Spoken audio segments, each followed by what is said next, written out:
They tried to take my truck at noon right out of my driveway, with a tow hook already latched and two guys acting like it was the most normal thing in the world, and I watched the neighborhood hold its breath like a bad sitcom that suddenly turned real. And that's when I knew this wasn't just petty rules and ugly emails anymore. My name's Ethan Cole. I live in Willow Creek Heights. I'm 42. I fix engines for a living, and I like my coffee black and my business private until some well-dressed power trip decided my life was an easy target. What happened after that changed how I think about neighbors, authority, and how small communities can bend when somebody wants to make a profit off rules nobody read. It starts small at first. It was a note slid under the door about a fence nobody had approved, then a fine for an unapproved mailbox, then a smiley email from the HOA president, Vivian Reese, telling everyone she was just doing her job. Vivian was polished, every infraction stamped with the kind of polite cruelty that hides a worse intention, and she had a way of making the whole neighborhood feel like they were either with her or beneath her.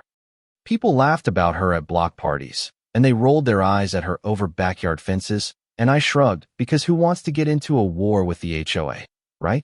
But rules turned into punishments. Punishments turned into targeted harassment. And one afternoon, two burly guys rolled up in a flatbed like they'd been hired by the mayor. And that's when the line was crossed. The tow truck driver, big and badged with some laminated card that looked official enough if you didn't squint, told me my truck was being removed for violating a new ordinance. I told him, in as calm a voice as I could find, that the truck was on my property, paid for, registered, and that if he touched 1 inch of it, he'd be dealing with me and the police. He smirked. One of the hoods beside him said, "Walk away, old man."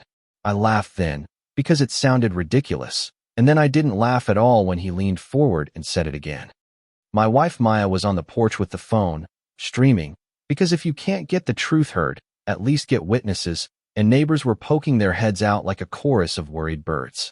Vivian stood there in her white visor, very composed, that look people get when they think they're a character in a movie, and she said, cold as a mint, "This is HOA business."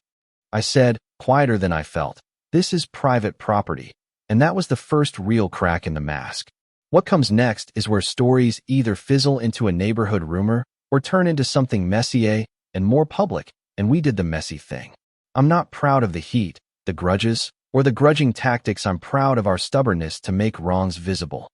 We started collecting what people laughed about in secret, and then realized could be proof receipts, blurry videos, a trail of anonymous checks and cash payouts that didn't add up to any legitimate service.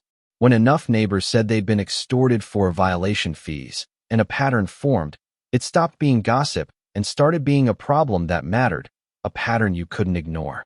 We didn't go into vigilante mode. I'm not a movie hero. I'm a mechanic who got mad, but we did become careful witnesses.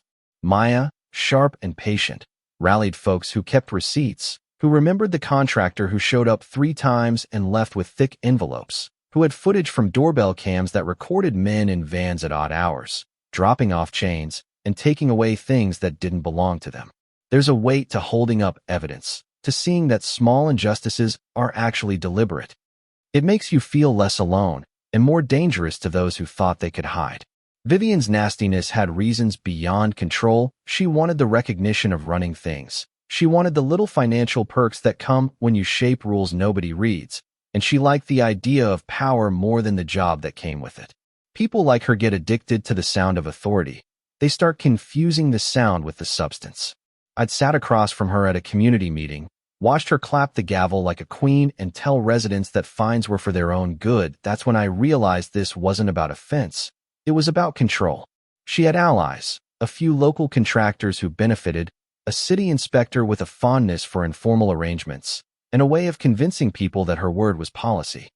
That's the dangerous kind of kindness. It looks like it's for everyone, but it's tailored to serve one person's taste.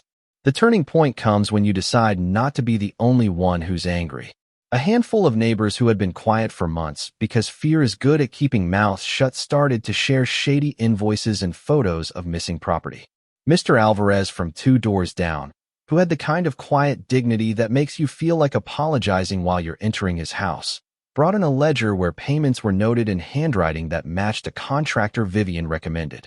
People started showing up to board meetings not to shout, but to stare and provide warmth to each other. Being seen mattered more than my desire for closure.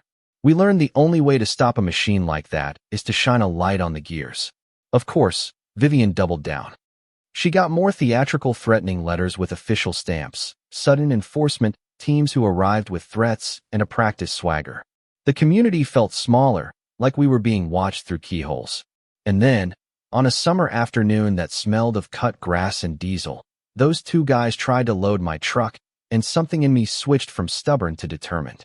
I called the police twice and filmed, and when the deputies finally showed up, the tow truck backed off, like bullies who realized the crowd was bigger than they planned.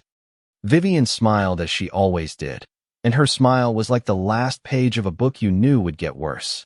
The raid, I'll call it that for drama, though it wasn't cinematic in the way TV makes raids look, that resolved everything started with small things.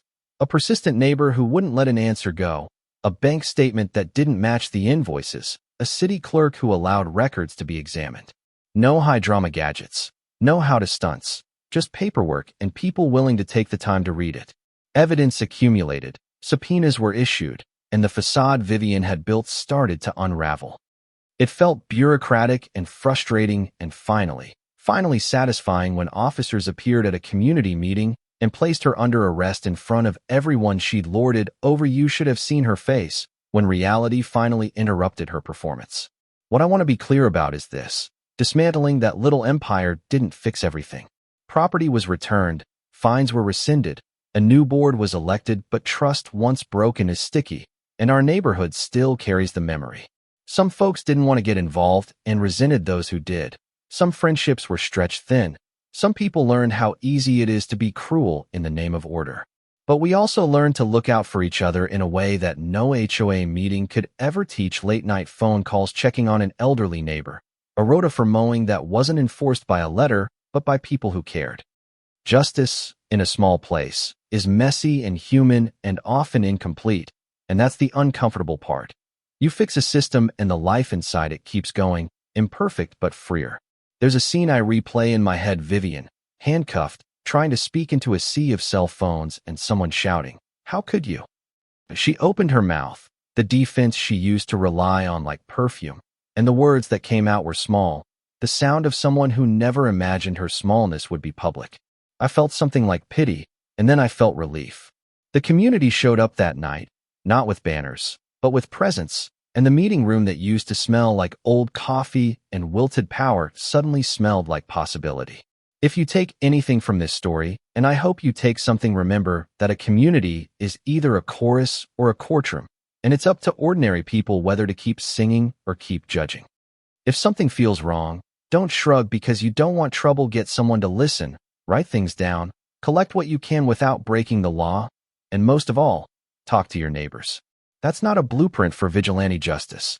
That's just basic human backup.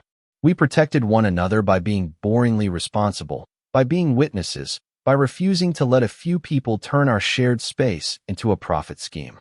So tell me, did we do the right thing, or did we cross a line? Was it bravery, or was it stubborn pride? Drop a comment and tell me where you stand, because these neighborhood fights are happening everywhere, and I want to hear your stories, the cruel little rules that got out of hand, the people who stood up, the people who walked away. Share this if you think neighbors should watch out for each other. Hit like if you believe in messy, imperfect justice, and don't forget to subscribe if you want more stories that leave you thinking and arguing with the person on the porch beside you.